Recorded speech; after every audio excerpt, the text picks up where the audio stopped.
자, 그 다음에 이제 감각줄의 조 구성을 보면은,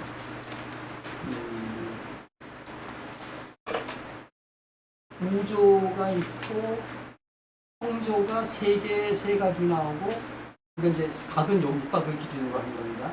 계면조가 13부터 62까지. 그 중간에 살짝 뭐 저기 평조성 선율이 조금 더 이제 포함이 되어 있습니다만은, 어쨌든 우조는 1부터 9각이에요. 근데 한갑직 산조하고 이렇게 비교를 하면은 이 1부터 9각은 그대로 전승이 되고 있습니다. 물론 이제 아까도 얘기했지만 표현 방식은 전라자식으로 조금 바뀌었어요. 그리고 평조 부분이 엄청나게 많이 늘어났어요. 여기 평조가 3각밖에 안 되는데 엄청나게 많이 늘어났어요. 계면조는 원래 많긴 했었죠. 그런데 계면조가 더 많이 늘어났어요. 그러면 여기서 우리가 보는 것은 더하기 빼기 하면은 평조와 계면조를 확장시킨 것이 천왕제의 음악이다라는 거죠. 그럼 저 이제 제 생각에는 이런 거예요. 그러면 우조라고 하는 것이 역시 중고제의 가장 오래도록 남아있는 화석이다라고 하는 거죠. 중고제의 화석이 산조에 남아있는. 그래서 이제 판소리의 우조 대목이라고 하는 걸 보면은 처음 시작은 씩씩하게 시작을 해요. 씩씩하게 시작을 하는데 중간쯤 가다 보면은 변해요. 판소리는 그럴 수밖에 없잖아요. 사설을 음악으로 표현하는 음악이니까 사설의 내용이 바뀌면은 아까 제가 이제 전우야 잘 자라나 뭐 이런 거를 들려드린 이유가 거기에요. 사설이 어떻게 되느냐에 따라서 음악의 표현이 달라지는데 그러면 사설의 내용이 달라졌으면 음악의 내용도 달라져야 되는 거죠. 그럼 우조로 시작한 음악이 끝까지 우조로 가는 대목은 없다라고 하는 거죠. 판소리에서 우조로 시작을 해서 중간에 가면은 그것이 평조로 가든지 뒷부분으로 가면은 계면조로 끝나든지 그렇게 끝나요. 그래서 이 우조로 시작해서 평조를 거쳐서 계면조로 가는 이 스타일 자체가 중고제의 흔적이고 그 중에서 우조를 가장 우조답게 연주를 하는 것이 중고제의 가장 큰 특징이 되어야 한다라고 하는 생각을 가지고 있습니다. 그래서 이제 우조가 제일 문제가 되는데 아는 사람들이 연구한 제 선배 선생님들도 그렇고 제 주변의 후배 학자들도 그런데 우조를 글 쓰는 학자들은 우조를 뭐라고 설명하냐면 솔라브레이라고 설명합니다. 그런데 제가 아까 오면서도 여기 장관분한테 몇 가지를 물어봤더니 선뜻 대답을 안 해요. 왜 대답을 안 하느냐? 자기가 생각하고 있는 우조와 학교에서 선생님들이 가르치는 우조가 다르요. 그러니까 틀렸다고 그럴까봐 답을 안 해요. 요즘 학생들 다 대부분 조에 대해서 얘기를 물어보려면 입을 딱 닫아버립니다. 왜냐하면 실기 선생님들이 설명했던 부분과 그 수업 시간에 배우는 부분이 다르다 보니까 입을 딱 닫고 대답을 안 해요. 참 문제입니다. 저를 비롯해서 선생님들이 조를 잘못 설명하고 잘못 가르쳤기 때문에 그런 현상이 일어나고 있습니다. 참 안타깝습니다. 자, 그러면 이제 제가 우조라고 하는 것을 가지고 왔는데 이 두 가지가 위에는 가야금 잔조고 밑에 거는 검거 잔조입니다. 이거 좀 음악으로 들려드릴게요. 깎고만 봐서는 여러분들이 잘 구분이 안 되는데 사실은 똑같은 음악인데 끝나는 부분이 달라져요. 그런데 똑같이 우저라고 설명을 하고 있습니다. 가야금의 우저와 범고의 우저가 어떻게 다른지 호 교수님한테 부탁을 드려서 저도 들어보도록 하겠습니다. 잠깐 말씀 부탁드릴게요.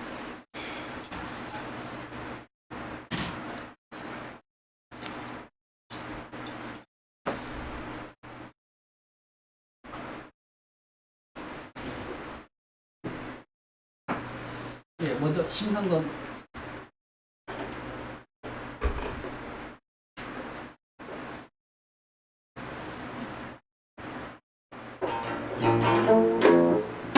심상권 가야금 예.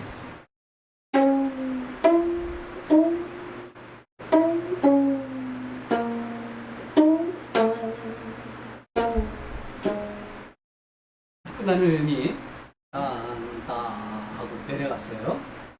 범고산조.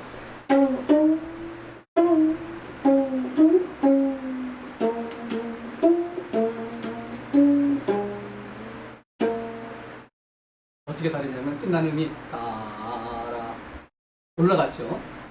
가야금 산조는 이 내려오는데 거분고 산조는 올라가요. 그러니까 느낌이 확 달라지잖아요. 다시 한번 들어보겠습니다. 심상권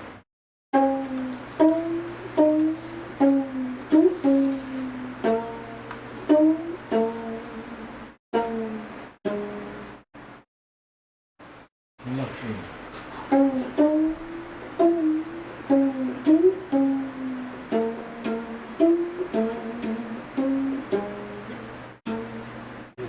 이렇게 다르죠. 그럼 또 하나 더 들어보도록 하겠습니다. 는 이제 대금산조와 해금산조입니다.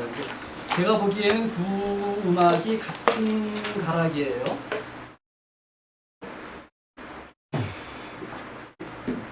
서영석.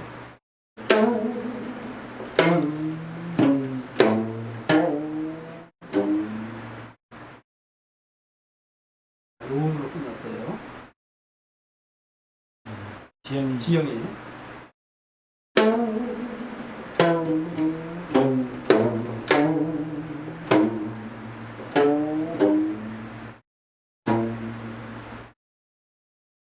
같은 음으로 끝났습니다. 이 같은 음으로 끝나는데 이 음이 그렇습니다. 볼 수가 있어요. 같은 음으로 끝났는데 이 끝나는 음이 이제 요거 제가 이거는 검고 악보 스타일로 요 저기 2조를 시켜놓은 음악이에요. 악보예요. 끝나는 음이 보면은 검고 산조가 끝나는 음하고 옥타브 차이예요. 같은 음이죠. 근데 가야금 산조는 이것이 아래로 옵니다. 그리고서 우리가 똑같이 우저라고 얘기해요.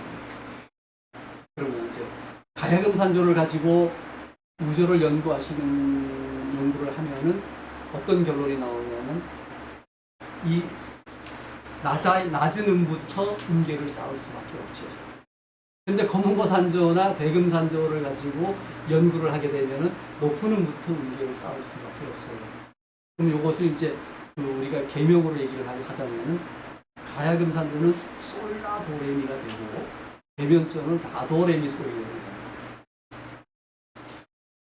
그러니까 두 가지 결과예요. 하나는 솔부터 시작하고 하나는 라부터 시작합니다. 그런데 똑같이 우주라고 불러요. 그래서 이제 저는 이제 이런 선율이 강태용 가야금 산조에도 나오고 산조에 여러 번 나와요. 썩 많이 나오지는 않습니다. 이제 관악기, 해금, 대금, 피리 산조에서는 이 선율이 안 나오는데 가야금 산조에서는 미파에 따라서 이 선율이 굉장히 좀 자주 나오는 편이긴 합니다. 그래서 왜 이것이 왜 달라졌을까라고 하는 것에 대해서 저는 굉장히 제가 고민할 일은 아니지만 어쨌든 고민이 됐었어요. 그래서 내린 결론이 가야금이라고 하는 악기가 가지고 있는 악기의 구조 때문에 이렇게 연주할 수밖에 없지 않느냐라고 하는 생각을 하게 됐고, 그리고 아까도 이제 판소리도 우조로 시작을 하면 대부분이 평조로 끝난다고 얘기를 했잖아요. 근데 요 가야금산조가 이 끝나는 음이 평조청이라고 하는 겁니다. 검은고산조가 끝나는 음은 우조청이라고 얘기를 하고요. 그래서 저는 이것이 이 평조청으로 끝나는 음악이 우조청으로 끝나는 음악보다는 좀 부대에 생긴 그런 음악적인 특징이고, 다만 이제 검은고산조는 발생 자체는 가야금산조보다 조금 늦게 발생했습니다만은 이것이 충청도 음악이고 중고제의 음악이다 보니까 중고제에서는 원형을 유지하고 있었고, 이것이 호남 쪽으로 가서는 이미 평조청으로 내려가는 그런 음악으로 변화가 된 것이 아닌가, 이런 이제 생각을 근거 없는 그런 결론을 저 혼자 내렸습니다. 그래서 이제 동편제의 우조라고 하는 것이 결국은 중고제의 우조가 동편제로 전승이 되면서 그 청이 종지가 내려가는 그런 그 음악으로 변화된 것, 그것이 동편제의 특징이고, 거기에다가 이제 그 계면조의 색깔을 입히게 부분이 입히면서 이제 뭐라 그러죠? 수편제의 어떤 특징, 그런 식으로 발전이 한 것이 아닌가. 저는 뭐 판소리에 대해서 그렇게 연구를 하는 판소리 연구학자가 아니고, 그냥 다만 판소리 연구하시는 분들이 그렇게 연구 결과를 낸 걸 보고 저 나름대로 그냥 정리만 그런 가설을 한번 세워본 것입니다. 자, 이제 마무리를 해보도록 하겠습니다. 제가 생각하는 그 중고제 음악의 가장 큰 특징은 4가지였습니다. 첫 번째는 엄모리 장단이 가지고 있는 그런 장단적인 특징. 그 다음에 기경결애라고 하는 그런 완성된, 완결된 그런 형식미. 그 다음에 우조와 계면조. 사실은 평조의 비중은 그렇게 크지는 않았던 거죠. 제가 한갑 선생님한테 검고를 배우면서 저는 이제 그 당시에도 검고를 배우면서 학교에서 이론을 가르치고 있었기 때문에 선생님한테 여러 가지를 여쭤봤어요. 그래서 이제 우조청이 뭡니까? 선생님 우조청이 이런 거야 하면서 검고 스르렁 이걸 긁어요.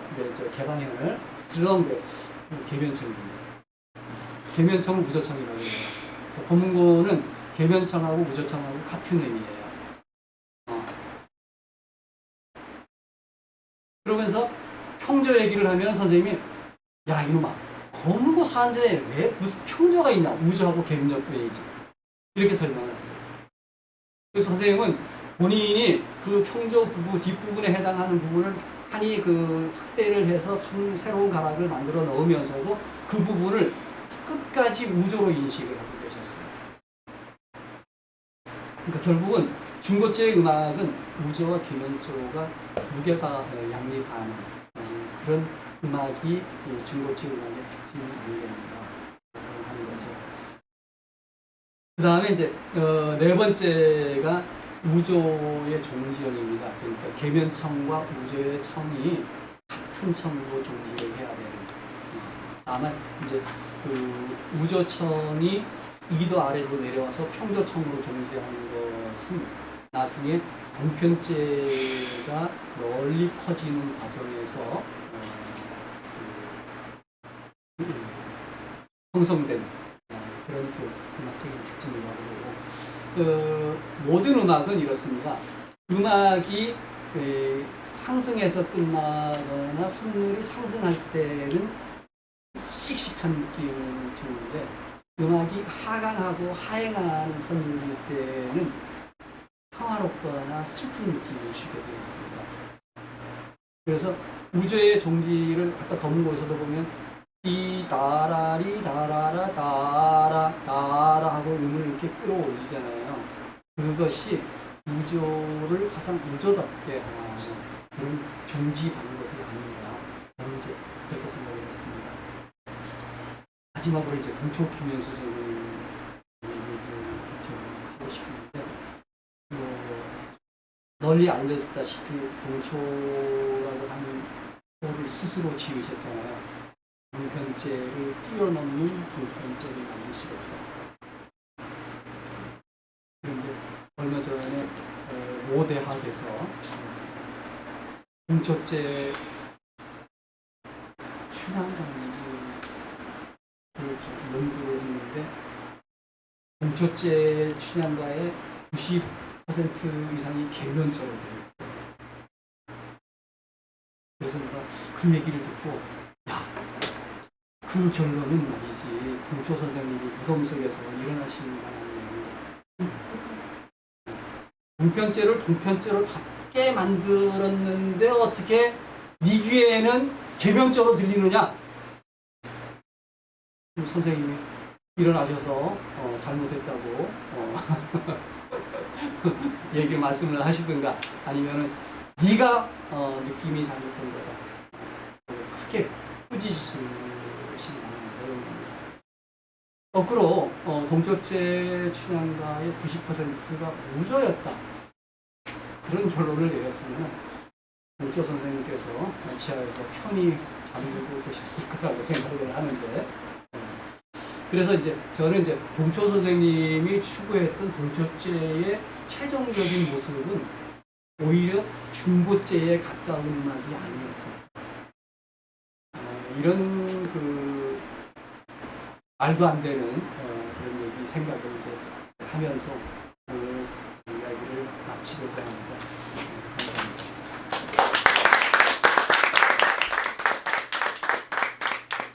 감사합니다. 씨 오랜 동안 동연한 강연을 해주신 김진 교수님께 다시 한번 뜨거운 박수 부탁드립니다. 혹시 같이 이렇게 나누실 말씀이나 궁금해요. 그거 도대체 이해가 안 가요. 동의하기 어려워요. 있으면 가감 없이 지금 가시면 소용없어. 누가 대답해 줄 수가 없어. 우리 공부 많이 했잖아요. 몇 년간. 들었던 거에 이렇게 반추해 보면서 오늘 말씀 중에 대체로 굉장히 그 수긍이 가는 대목도 많이 있지만 또 뜻밖의 그렇게 볼 수도 있구나 이런 대목들도 있었을 것 같아요. 우리 신정혜는 참또 궁금한 거 있었나요? 지금 맨 마지막 이야기가 굉장히 솔깃했어요, 그죠? 저는 동편제를 뛰어넘는 동편제를 만들겠다고 했는데 지하에서 통보가 됐는데 예. 동편제를 뛰어넘어서 어떻게 서편제로 가시겠습니까? 아니죠. 동편제를 뛰어넘으면 동편제 위에 있는 중고제로 가야죠. 와, 선생님이 이런 괜찮습니까? 획기적인 아이디어 생각이 음악에 대해서 역사적뿐만 아니라 음악의 어떤 양식성에 있어서도 새로운 양식을 찾아가는 모색하는 어떤 하나의 어떤 전환점 같은 아이디어를 주신 것 같아요. 굉장히 좀 획기적입니다. 이제 강의를 듣고 네. 이제 느낀 점은 네. 굉장히 예전에 그 요리를 만들면 다양한 음식이 있었을 텐데 그렇죠. 지금 뭔가 음식이 축소가 돼서 우리가 할 수 있는 요리가 너무 없어지지 않았나 소리꾼들이. 그래서 옛날에는 단가 하나를 불러도 그 안에 길바꿈이 많이 일어나서 우조가 됐다 계면조가 됐다 굉장한 변화들이 있었는데 지금은 이제 저도 그 소리꾼으로서 너무 계면화가 되지 않았을까.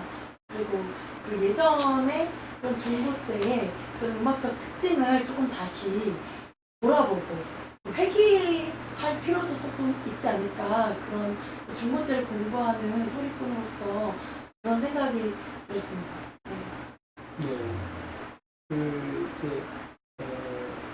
좋으신 말씀입니다. 하여튼 실제로 그 소리를 하시는 분이니까 이제 그 고음반에 남아 있는 음악이나 이런 것들도 좀 재현도 좀 해보시고 하면은 이 동편제도 오늘날 널리 불리는 동편제가 아닌 초기 동편제 그런 것들을 섭렵하다 보면은 오늘 제가 말씀드렸던 그런 내용들이 현재 음악보다는 조금 더 많이 남아 있었을 겁니다.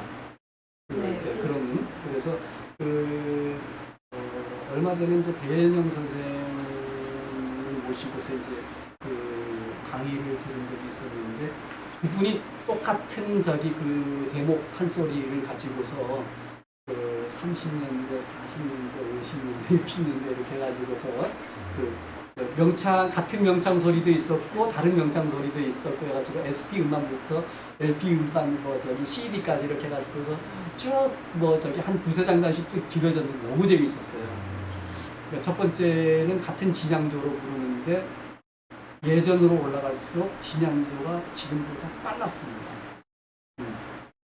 진양조가 빠르면은 그 진양조 한 박이 세 박으로 쪼개지는 것이 아니라 두 박에 가깝게 쪼개지거든요. 진양조가 빠르면 그러면 한 박이 두 개로 쪼개지는 건 중머리에서 나타나는 현상입니다. 그러니까 늦은 중머리에서 나타나는 현상이죠. 이제 아까 김성옥이 늦은 중머리 두 박을 합쳐서 진양조를 만들었다. 그러니까 초기에 진양조의 모습은 오늘날보다 훨씬 빨랐고 그 다음에 제가 학생들하고 논문 지도를 이렇게 해보니까 이제 아까 제가 선택과 집중이라고 하는 말씀을 드렸는데 명창들마다 이제 그 후대로 내려오면서 선택과 집중을 어떻게 하느냐면은 재미있는 부분은 확대를 하고 좀 지루한 부분은 잘라내고 그렇게 해가지고서 그 사설이 이만큼이다 그러면 중간중간을 막 잘라내요. 그리고 있는 부분은 좀 더 재미있게 만들고 좀 더 재미있게 만든다고 하는 것이 이제 우리가 그 부침새에 나타나는 여러 가지 잉여거리를 쓴다든가 아니면 그 완자거리를 쓴다든가 괴대죽을 쓴다든가 여러 가지 그런 어떤 그 판소리에 나서 나타나는 그런 음악적인 특징들을 쓰거든요. 그런데 도제 소리로 갈수록 그 괴대죽이나 이런 것들이 많지 않고 잉여거리도 많이 안 쓰고 그냥 정박에서 시작을 해서 정박에서 끝나는 그러니까 중머리 같으면은 세 박의 글자가 거의 고르게 배치가 되어 있죠. 그런데 이것이 현대로 올수록 앞에 6박, 앞에 9박까지의 그 가사가 앞으로 당겨집니다. 그리고 마지막 뒤에 3박에는 가사가 거의 없어요. 그런 음악으로 이제 많이 바뀌게 되죠. 그러니까 결국은 12박에 고르게 퍼져 있던 그런 사설이 앞부분으로 집중이 되면서 뒷부분은 여백을 남겨놓는 그런 음악으로 바뀌게 됩니다. 산조에서도 그런 현상들이 나타나게 되는데 새롭게 추가된 선율에서는 그런 부분들이 이제 많이 보이게 됩니다. 한번 좀 계속 연구를 좀 해보세요. 네, 너무 선생님이 하신 말씀 중에서 판소리는 사설을 표현을 해야 되는데 그 사설을 우조로 표현해야 될 것을 이면적으로 맞지 않는데 이제 저희가 계면으로 하는 부분이 혹시 있었나 저도 좀 돌아보게 되고 다시 한번 이제 음악적으로 좀 더 풍성하고 다양한 균형 있는 그 소리 음악 어법을 들려드릴 수 있도록 많이 고민하도록 하겠습니다. 네. 제가 경험담을 하나 말씀을 드릴게요. 근데 서울대학교에서 학생들 학위 논문 지도를 많이 하다 보니까 이론 교수가 저가 있으니까 이제 학생들이 많이 몰려왔어요. 그 중에 어떤 학생이 왔냐면 학생이라고 그러기는 좀 학생이라고 부르기 좀 어려운 분이 왔어요. 울산에서 활동하시는 이선숙 선생님이 이제 논문을 쓰겠다고 왔어. 그래서 이런저런 얘기를 하다가 판소리에 대해서 논문을 쓰려면 조에 대해서 저는 공부를 좀 해야 되는데 우선 여러 선생님들이 썼던 그 논문을 좀 읽고 조에 대해서 어떤 기준을 좀 세워야 되지 않느냐 이렇게 얘기를 했더니 검색을 하면서 사설을 보면 조가 다 있는데 뭔 공부를 합니까? 이렇게 나한테 묻는 거예요. 그래서 굉장히 충격이었어요. 사설에 조가 있대. 그래서 제가 그 다음부터 사설을 유심히 봤어요. 그때는 같은 그 대목 안에서 사설에 여기는 표현을 좀 이렇게 해야 되고 여기는 표현을 이렇게 하면 좋겠다라고 하는 부분들이 있더라고요. 그럼 결국은 그 사설을 사람들에게 느낌으로 전달을 해야 되는 거니까 도를 다르게 만들어서 도를 해줘야 되는 거죠. 그거 잘못하면은 우리가 뭐라고 그러죠? 이면이 틀렸다라고 얘기하는 거 아니겠습니까? 네. 그러니까 우리가 뭐 여태까지 알려진 사실은 이런 사실이 되는 겁니다. 춘향이는 개면적으로 노래하고 이도령은 경주로 노래한다. 이 정도까지만 알고 있어요.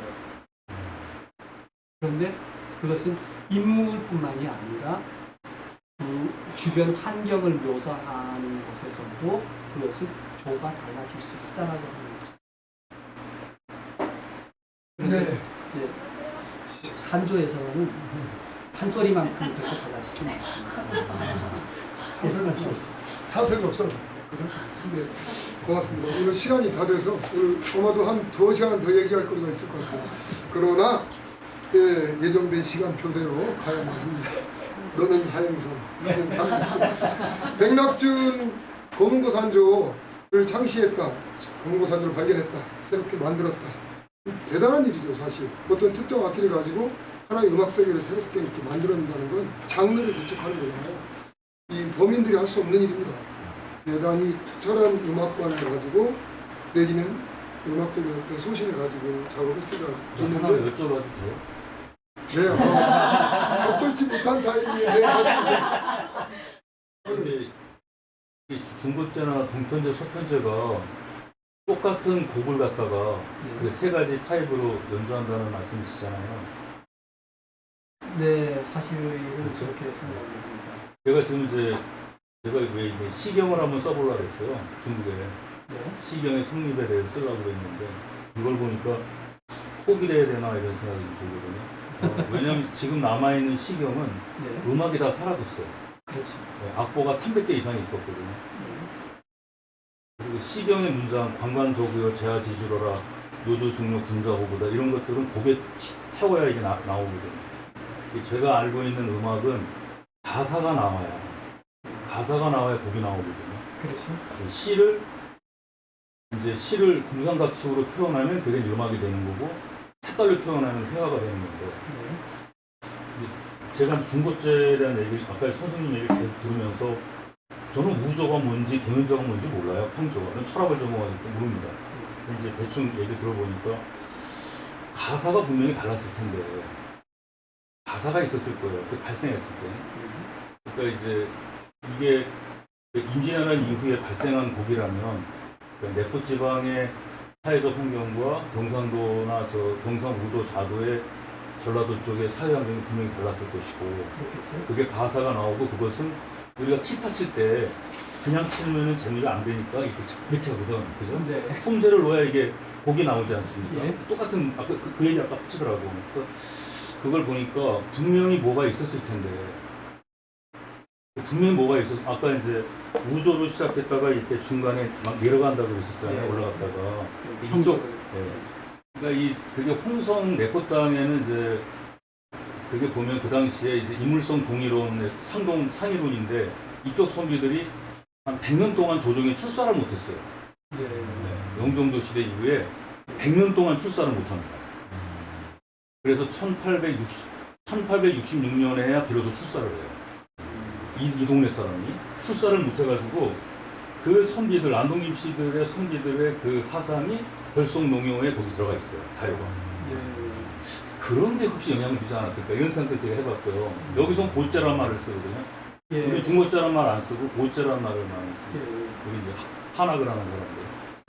전라도 경상도가 이제 노론으로 바뀌는 시점이 거기 노론으로 이제 전주 이남이 그러니까 경상도는 진주 삼양 그쪽은 남인이고 이쪽은 이제 남인이라도 이제 정암 누구죠? 북인계고 예. 이쪽은 남인계인데 전라도가 노론으로 바뀌는 시점이 언제냐면 영종도 숙종도 그 이후에 바뀌어요.